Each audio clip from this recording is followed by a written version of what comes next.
আজি আমাৰ 2 নম্বৰ বলদবাড়িচৰ গাঁৱৰ এটা বিশেষ মৰ্মান্তিক ঘটনা। আমি জানিব পৰা মতে আমাৰ 3 নম্বৰ বলদবাড়িচৰ গাঁৱৰ এক্স মেম্বৰ ফুলচান আলীৰ ডাঙৰ ল'ৰা মোহাম্মদ শফিউৰ ৰহমান তেখেত তেওঁৰ নিজৰ ঘৰত ইনভাৰ্টাৰ লগোৱাৰ সময়ত এটা দুৰ্ঘটনা পতিত হয়। সেই ইনভাৰ্টাৰ লগোৱাৰ সময়ত কাৰেণ্ট শ্বৰ্ট কৰি তেওঁ অনুমান দিনৰ 1 বজাত মৃত্যুবৰণ কৰে। আমি খবৰ পাই তেওঁৰ ঘৰত আহি ততাতয়াকৈ তেওঁক গোৱালপাৰা অসামৰিক চিকিৎসালয়লৈ প্ৰেৰণ কৰোঁ। কিন্তু দুখৰ বিষয়ে যে ডক্টৰে মৃত্যু বুলি খবৰ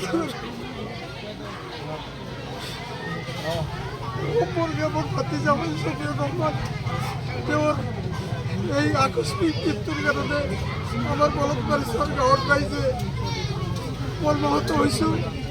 লগতে তেওঁ খুব ভাল ল'ৰা আছিল।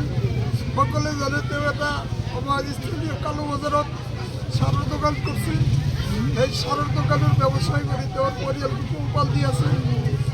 আৰু আজি হঠাৎ কৰি তেওঁৰ আকস্মিক মৃত্যু হয়। মৃত্যুৰ সময়ত তেওঁৰ স্ত্ৰী আৰু 3 বছৰীয়া এটা পুত্ৰ সন্তান এৰি থৈ এই জগতৰ পৰা তেওঁ চিৰবিদায় গ্ৰহণ কৰে। তেওঁৰ এই বিদেশী আত্মাৰ কাৰণে আমি সকলো ৰাইজে তেওঁৰ আত্মাৰ সদ্গতিৰ কাৰণে দুৱা প্ৰাৰ্থনা কৰিছোঁ। তেওঁ যাতে ওপৰৱালাই তেওঁক ব্যস্ত নচিব কৰে।